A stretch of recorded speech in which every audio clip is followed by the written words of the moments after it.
Breaking news చూస్తున్నాం. ఏపీలో పరువు హత్య కలకలం రేపింది. తమ చెల్లి వేరే కులం వాడిని ప్రేమించి పెళ్లి చేసుకుందని ఆమె సోదరులు యువకుడిని దారుణంగా హత్య చేశారు.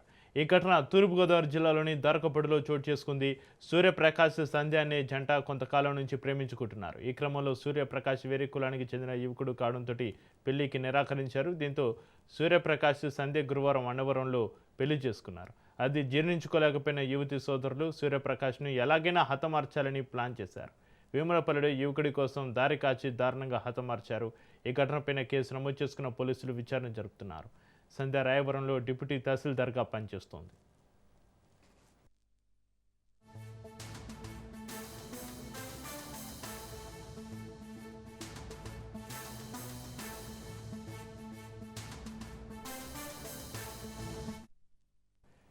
ఏపీలో పరువు హత్య కలకలం రేపింది. తమ చెల్లి వేరే కులం వాడిని ప్రేమించి పెళ్లి చేసుకుందని ఆమె సోదరులు యువకుడిని దారుణంగా హత్య చేశారు. ఈ ఘటనకు సంబంధించి మరింత సమాచారాన్ని మా ప్రతినిధి దుర్గారావు ఫోన్ లైన్లో అందిస్తారు.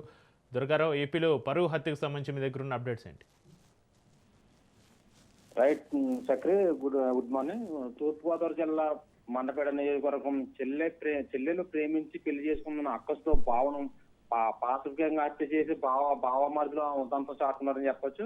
మండపేట మండలం మేడపాడు గ్రామానికి చెందిన అయినవిల్లి సంధ్య ప్రస్తుతం రాయవరం డిప్యూటీ తహసీల్దార్గా పనిచేస్తుంది.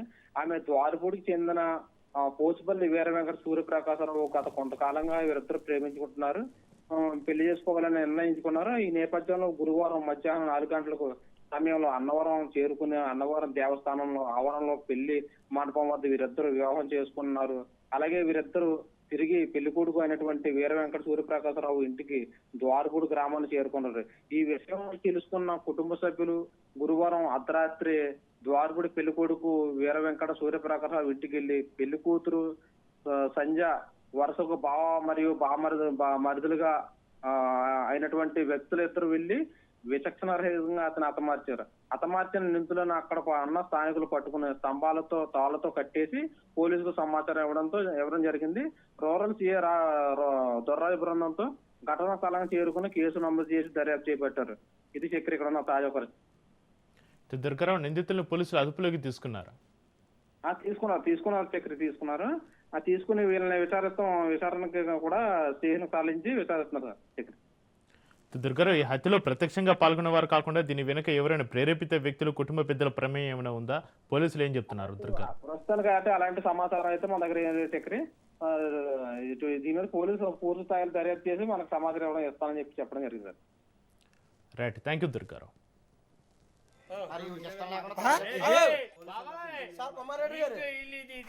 మనిషిని చంపేయారండి, చచ్చిపోయి మనిషి చచ్చిపోయింది. డ్రైనేజ్ వేసి మొత్తం పెద్ద రాయేసి వీడియో చెప్పులు లేకుండా ఏమో బోధలో పాడేశారు. చెప్పులు మేము ఎలాగే వెళ్తున్నామని ఒకసారి మేడం గారు మాట్లాడుకోండి.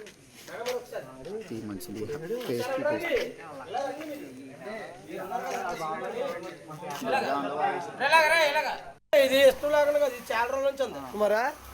అంటే ఇల్లు ఎక్కడ కదా, ఇక్కడ తీసుకొని చంపేస్తా పాడేస్తా లేకుండా మొత్తం పేడలు లేపండి.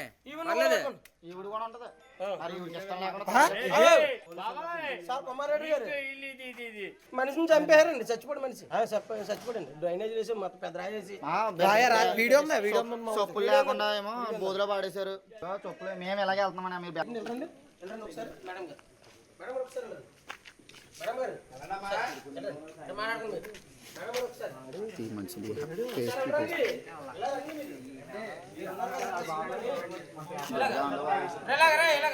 ఇది ఇష్టం లేకుండా కదా, ఇది చాలా రోజుల నుంచి ఉంది కుమారా.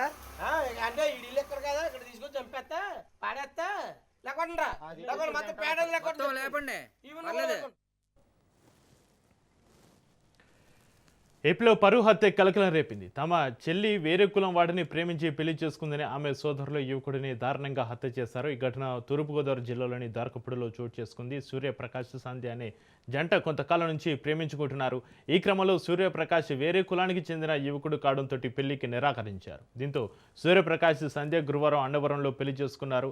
అది జీర్ణించుకోలేకపోయిన యువతి సోదరులు సూర్యప్రకాష్ను ఎలాగైనా హతమార్చాలని ప్లాన్ చేశారు. వేములపల్లిలో యువకుడి కోసం దారికాచి దారుణంగా హతమార్చారు. ఈ ఘటనపైన కేసు నమోదు చేసుకున్న పోలీసులు విచారణ జరుపుతున్నారు.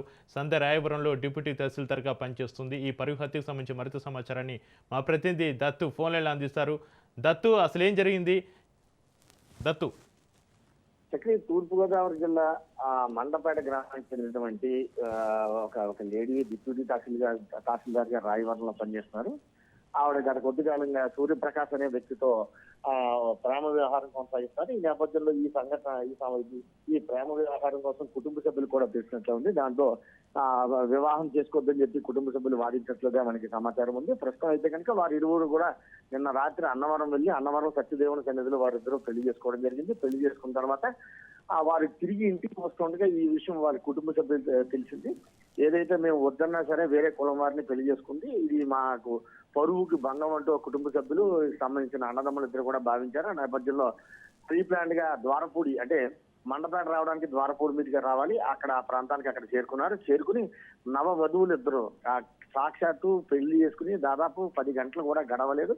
ఆ గడవకుండానే ఆ పెళ్లి కూతురు ముందే ఆమె భర్తని విచక్షణారహితంగా దారుణంగా కర్రలతోనూ రాళ్లతోనూ కొట్టి చంపారు. అలాగే తల మీద కూడా పెద్ద ఎత్తున బండరాయితో బాధ్యత. ఈ విషయం చాలా బాధాకరం. నవవధువు అల్లల్లాడిపోయింది. ఆర్పులు ఆత్మనాదాలు కేకలు సరే అన్నదమ్ములకి సైతం మానకుండా కర్కశంగా ప్రవర్తించడం జరిగింది. దీంతో చుట్టుపక్కల వారు అక్కడ చేరుకున్నారు. చుట్టుపక్కల వారు చేరుకుని ఎవరైతే వేణుగోపాల్ని కర్రలతో కొట్టి చంపుతున్నారో వారందరినీ కూడా పట్టుకుని కరెంటు స్తంభాలు కట్టేయడం జరిగింది. ప్రస్తుతం అయితే కనుక దీని మీద దర్యాప్తు కొనసాగుతోంది. ఎంత దారుణంగా ప్రవర్తించడం కర్కాటకమైన సంఘటన లేదని చెప్పొచ్చు. పెళ్లి జరిగిన 10 గంటలు గడవకుండానే సాక్షాత్తు డైరెక్ట్ గా పెళ్లి కూతురు ముందే తన భర్తను ఇలా చేయడం అనేది చాలా దారుణం, బాధాకరం. తిరుగుకోవాలి తప్ప ప్రాణాలు తీయడం, ప్రాణాలు చంపడం, అందులో నవవధులను ఈ విధంగా చేయడం మాత్రం ఇది కరెక్ట్ కాదని వాదిస్తున్నారు. ప్రస్తుతం అయితే కనుక పోలీసులు విచారణ చేపట్టారు. ఆ అన్నదమ్ములు ఇద్దరిని కూడా అదుపులోకి తీసుకోవడం జరిగింది. అదుపులోకి తీసుకుని పోలీసులు తీసుకునే దానికన్నా ముందుగా స్థానికులే వారందరినీ బంధించి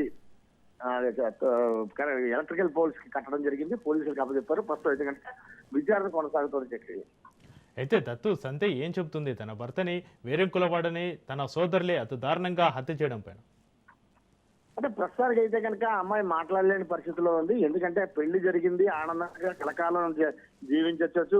తన భర్తతో, తన వాడితో, తన ప్రేమించిన వాడితో, తాను ప్రేమించిన వాడితో వివాహం జరిగింది. కలకాలం చిరకాలం అని చెప్పి వారు ఆలోచించుకుంటున్న సమయం కూడా లేకుండా పోయింది. జస్ట్ మెడలో తాళి కట్టించుకున్నానని తప్ప వైవాహిక బంధంలో ఎటువంటి సుఖాన్ని కానీ ఆనందాన్ని కానీ పొందిన క్షణానికి టైం కూడా లేదు. ఆ సందర్భంలో భవిష్యత్తు ప్రణాళిక ఏ విధంగా ఉండాలనే సమయంలోనే కళ్ళ ముందుకే తాను కట్టుకున్న వాడిని కర్రలతో కత్తులతో బండరాలతో బాధి చంపారంటే ఆమె యొక్క మాట్లాడే స్థితిలో లేదనే ప్రశ్న చెప్పచ్చు.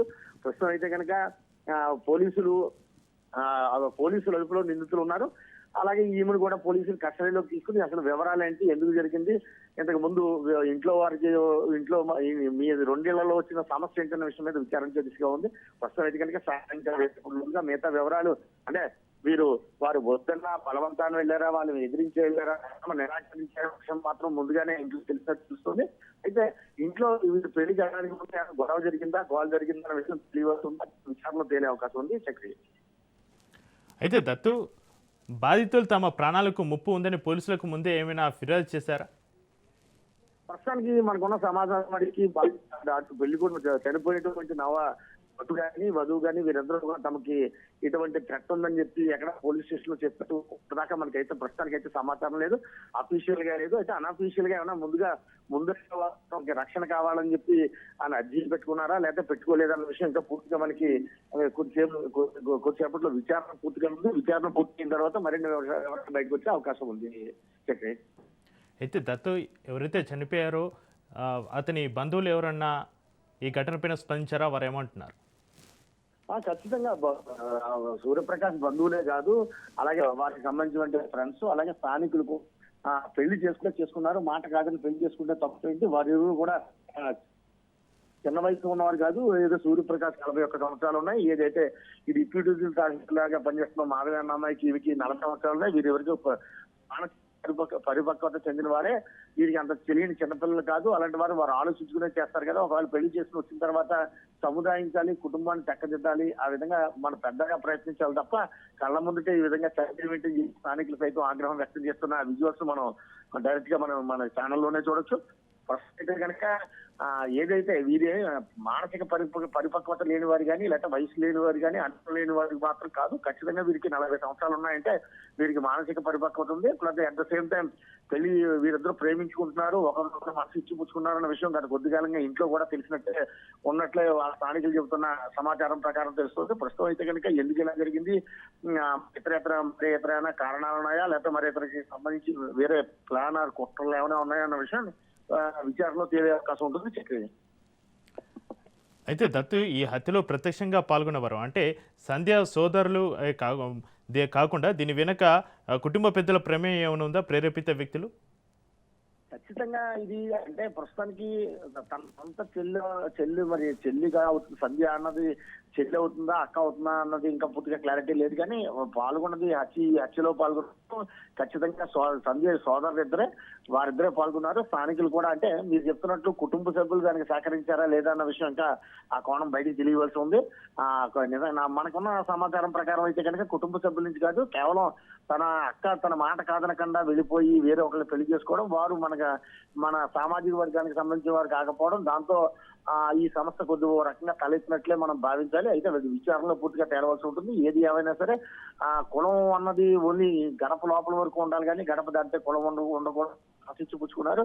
చక్కగా మానసిక పరిపక్వత చెందిన వారే వారి వివాహం చేసుకున్న తర్వాత వారిని ప్రోత్సహించాలి. లేకపోతే తమ కుటుంబం వారితో మాట్లాడకుండా వారి మానాన వారు జీవన విధానం కొనసాగే విధంగా మనం సహకరించాలి తప్ప ఈ విధంగా హత్య చేయడం అనేది కరెక్ట్ కాదని చెప్పి స్థానికులు కావచ్చు, కుటుంబ సభ్యులు ఎవరన్నా సరే వ్యతిరేకించే పరిస్థితులు అయితే కనుక విచారణలో మరికొన్ని విషయాలు బయటకు వచ్చే అవకాశం ఉంది. Right, thank you Dattu. లేపండి ఈవిడ కూడా ఉంటది. మరి ఈవిడికి ఇష్టం లేకుండా సార్ కుమారెడ్డి గారు మనిషిని చంపేశారండి, చచ్చిపోయి మనిషి చచ్చిపోయండి, డ్రైనేజ్ వేసి మొత్తం.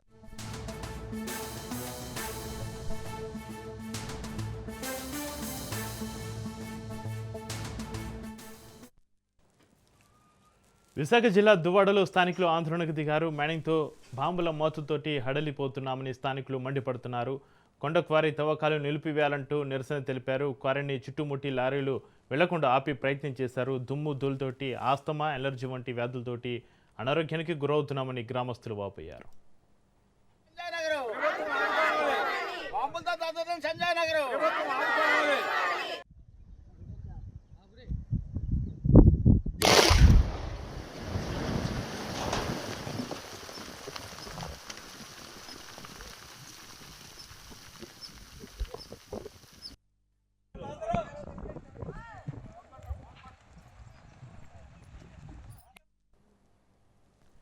విశాఖ జిల్లా దువ్వాడలో స్థానికులు ఆందోళనకు దిగారు. మైనింగ్ తోటి బాంబుల మోతుతోటి హడలిపోతున్నామని స్థానికులు మండిపడుతున్నారు. కొండ క్వారీ తవ్వకాలు నిలిపివేయాలంటూ నిరసన తెలిపారు. క్వారీని చుట్టుముట్టి లారీలు వెళ్లకుండా ఆపే ప్రయత్నం చేశారు. ఇక ఇదే అంశానికి సంబంధించి మరింత సమాచారాన్ని మా ప్రతినిధి కిరణ్ ఫోన్ లైన్లో అందిస్తారు. Kiran, good morning Chakri. ఏదైతే విశాఖ జిల్లా పారిశ్రామికవాడిగా ఉన్నటువంటి గాజువాక అలాగే దువ్వాడ ప్రాంతాల్లో పెద్ద ఎత్తున మైనింగ్ జరుగుతున్నది. దీనికి సంబంధించి అక్కడ ఉన్నటువంటి స్థానిక ప్రజలందరూ కూడాను తీవ్ర ఆందోళన వ్యక్తం చేస్తారు. ముఖ్యంగా అర్ధరాత్రి పూట సుమారు 12-1 గంట అందరూ నిద్రావస్థలో ఉన్న సమయంలో మైనింగ్ బాంబులతో పేల్చి కొండలను పిండి చేసి వాళ్ళ వ్యాపారం కోసం, వాళ్ళ ధనార్జన కోసం ఈ రకమైనటువంటి చర్యలు చేపడుతున్నప్పుడు అక్కడ ఉన్నటువంటి స్థానికులందరూ కూడా పెద్ద ఎత్తున ఆవేదన వ్యక్తం చేస్తున్నారు. రాత్రి సమయాల్లో తమకి నిద్ర ఉండడం లేదని చెప్పి ముఖ్యంగా ఈ బాంబుల మోత కారణంగా ఒకసారిగా భయాందోళనకు గురి కావాల్సి వస్తున్నది.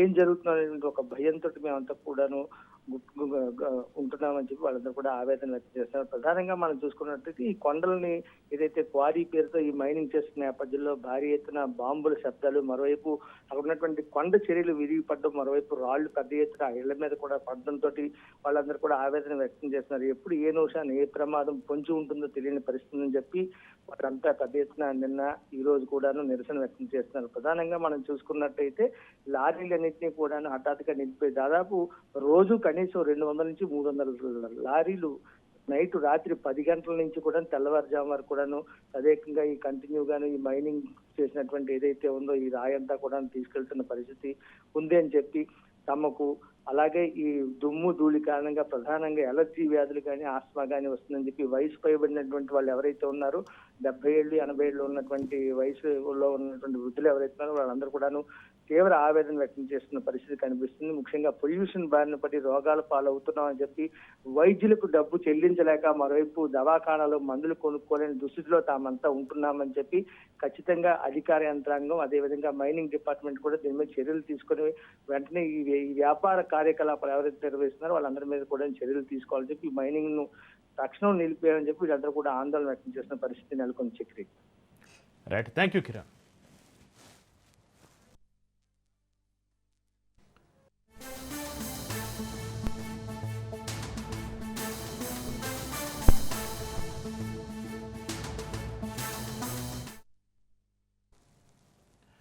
దశాబ్దాలుగా ఉన్న పాకిస్తాన్ ఆఫ్ఘనిస్తాన్ సరిహద్దు వివాదం తీవ్ర రూపం దాల్చి యుద్ధానికి దారితీసింది. ఇరు దేశాల మధ్య ఉధృత పరిస్థితులు తారాస్థాయికి చేరాయి. తాలిబాన్లు జరిపిన దాడులకు ప్రతీకారంగా పాకిస్తాన్ వైమానిక దళం ఆఫ్ఘన్ నగరాలపైన బాంబుల వర్షం కురిపించడంతో యుద్ధ వాతావరణం నెలకొంది.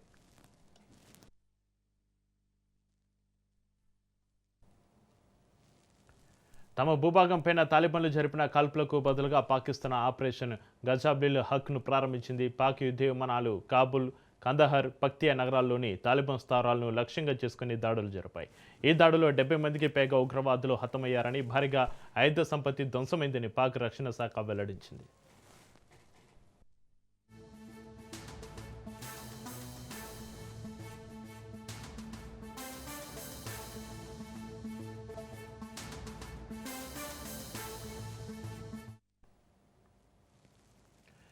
మరోవైపు తాలిబాన్ అధికార ప్రతినిధి జాబిహుల్లా ముజాహిద్ సంచలన ప్రకటన చేశారు. తమ ఎదురుదాడిలో 55 మంది పాకిస్తాన్ సైనికులు హతమయ్యారని, సరిహద్దులోని 19 పాక్ పోస్టులను స్వాధీనం చేసుకున్నామని ఆయన తెలిపారు. కొంతమంది పాక్ సైనికులను బందీలుగా పట్టుకున్నట్లుగా సోషల్ మీడియాలో పోస్టులు కూడా పెట్టారు. అయితే తాలిబాన్ల వాదనను పాకిస్తాన్ ఇంకా అధికారికంగా ధృవీకరించలేదు.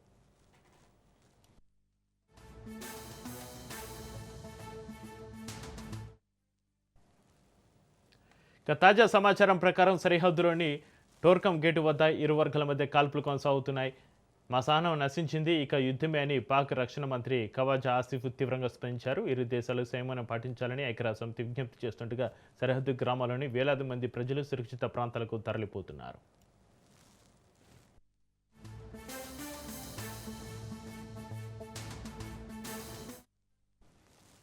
దశాబ్దాలుగా ఉన్న పాకిస్తాన్ ఆఫ్ఘనిస్తాన్ సరిహద్దు వివాదం తీవ్ర రూపం దాల్చి యుద్ధానికి దారితీసింది. ఇదే అంశానికి సంబంధించి మరింత సమాచారాన్ని మా ప్రతినిధి ప్రవీణ్ లైవ్లో అందిస్తారు. ప్రవీణ్, దశాబ్దాలుగా ఉన్న పాకిస్తాన్ ఆఫ్ఘనిస్తాన్ మధ్య సరిహద్దు వివాదానికి సంబంధించి మీ దగ్గర ఉన్న అప్డేట్స్ ఏంటి? ఎస్ చక్రి, మనం చూసుకుంటే కనుక పాకిస్తాన్ ఆఫ్ఘనిస్తాన్ మధ్య ఉద్రిక్తలు కొత్తవేం కావు, గతంలో నుండి కూడా నడుస్తున్నటువంటివే.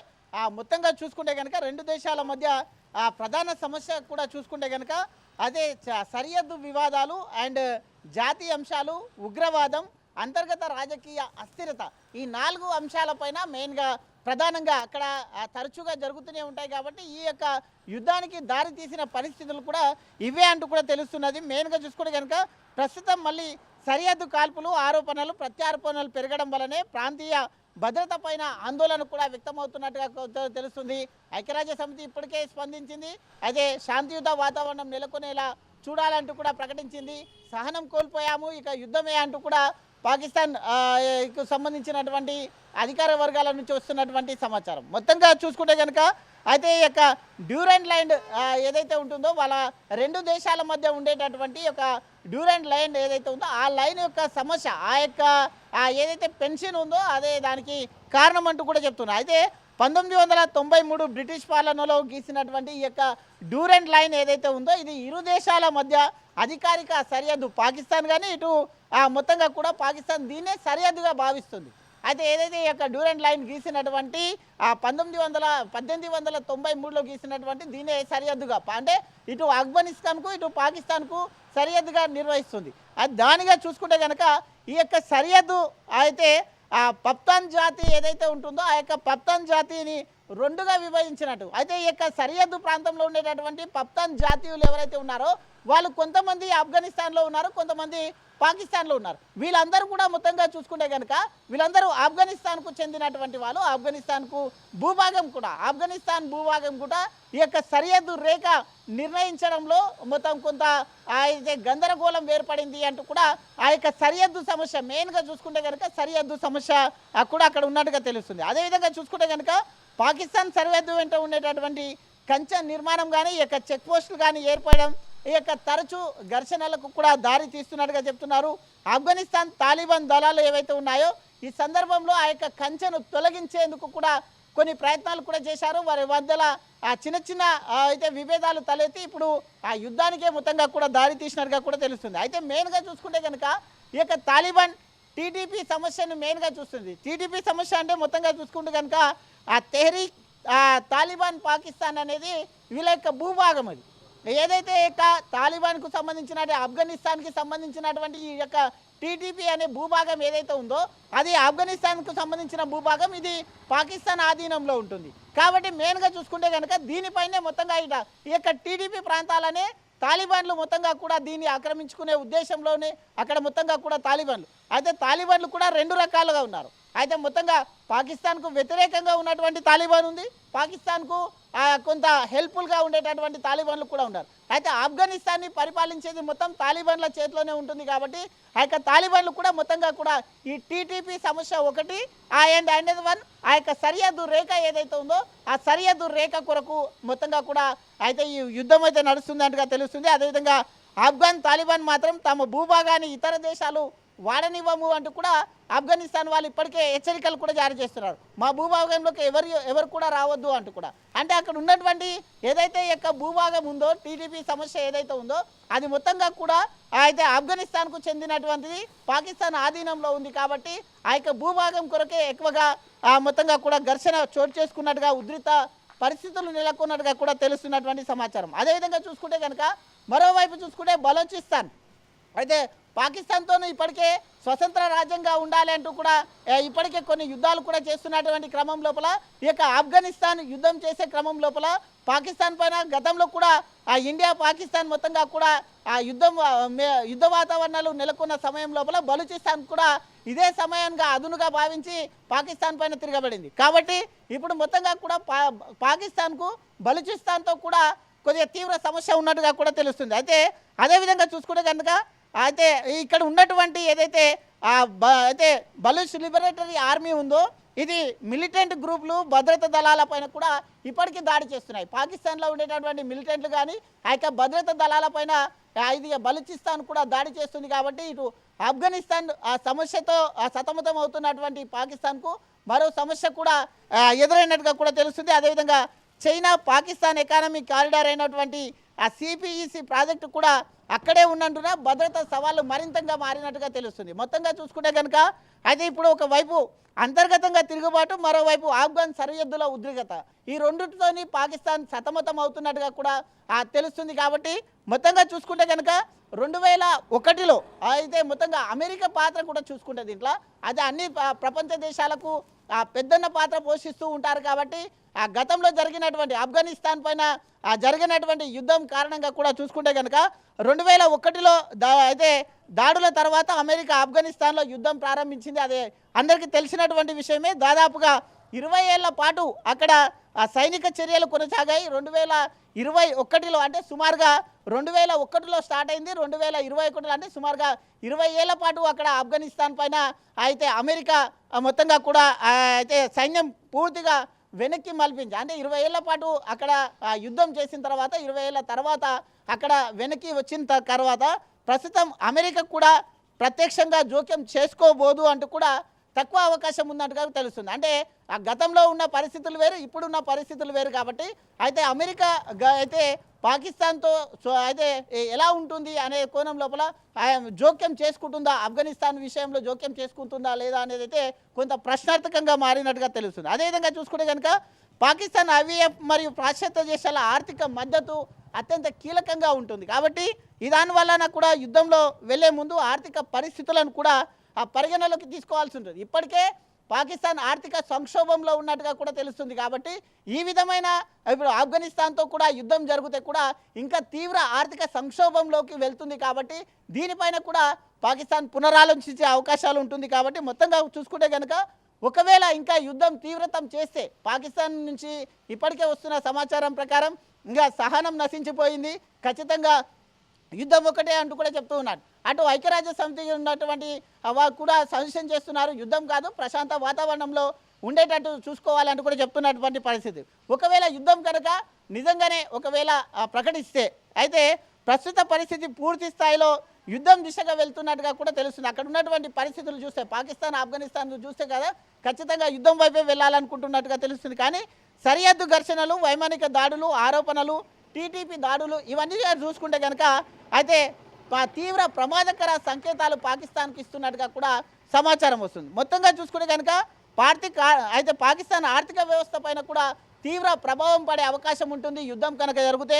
అదేవిధంగా ఆఫ్ఘనిస్తాన్లో మానవతా సంక్షోభం మరింత పెరిగే అవకాశాలు కూడా కనిపించే అవకాశాలు ఉన్నాయంటున్నాడు. అదేవిధంగా శరణార్థుల సమస్యల మళ్ళీ ఉధృతం దారితీస్తుంది. శరణార్థులు ఎవరైతే ఉంటారో ఆ శరణార్థుల సమస్య కూడా తీవ్రంగా మారిపోతుంది అంటూ కూడా ఇప్పటికే పాకిస్తాన్లో శరణార్థులు అనేక మంది ఉన్నారు. కాబట్టి మళ్ళీ యుద్ధం కూడా జరిగితే కనుక వాళ్ళ సంఖ్య ఇంకా పెరిగే అవకాశాలు ఉంటాయి. దీనివల్ల ఆర్థిక సంక్షోభం కూడా ఏర్పడే అవకాశాలు ఉన్నాయి అంటూ కూడా అయితే నిపుణుల నుంచి వస్తున్నటువంటి సమాచారం. అందుగురించే ఇరు దేశాలు పూర్తి యుద్ధాన్ని నివారించే ప్రయత్నం చేయాలంటూ కూడా ఎక్కువ అవకాశం అయితే యుద్ధం కాకుండా చూసేందుకు కూడా కొన్ని దేశాలు అయితే ప్రయత్నిస్తున్నట్టుగా కూడా తెలుస్తుంది. పాకిస్తాన్ కూడా అదే దారిలో ఉన్నట్టుగా తెలుస్తుంది.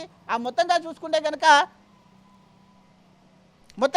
కనుక పాకిస్తాన్ ఆఫ్ఘనిస్తాన్ మధ్య ఉద్రిక్తలకు ప్రధానంగా 4 కారణాలు అంటూ కూడా చెప్తున్నటువంటి పరిస్థితులు చూస్తాం. అయితే చరిత్రాత్మక సరిహద్దు వివాదం, ఎప్పుడైతే ఈ యొక్క సరిహద్దు వివాదం ఉందో ఆ యొక్క సరిహద్దు వివాదం ఉన్నటువంటి క్రమం లోపలనే ఈ యొక్క మొత్తంగా కూడా ఆఫ్ఘనిస్తాన్కు పాకిస్తాన్కు ఉండేటటువంటి మధ్యలో సరిహద్దు ప్రాంతం ఏదైతే ఉందో ఆ సరిహద్దు ప్రాంతంలో ఆఫ్ఘనిస్తాన్ భూభాగం కూడా పాకిస్తాన్లో కొంత ఇది ఉంది. కాబట్టి దాన్ని తిరిగి ఇచ్చేటందుకు అయితే సరిహద్దు ప్రాంతం మెయిన్ కారణంగా చూస్తున్నారు.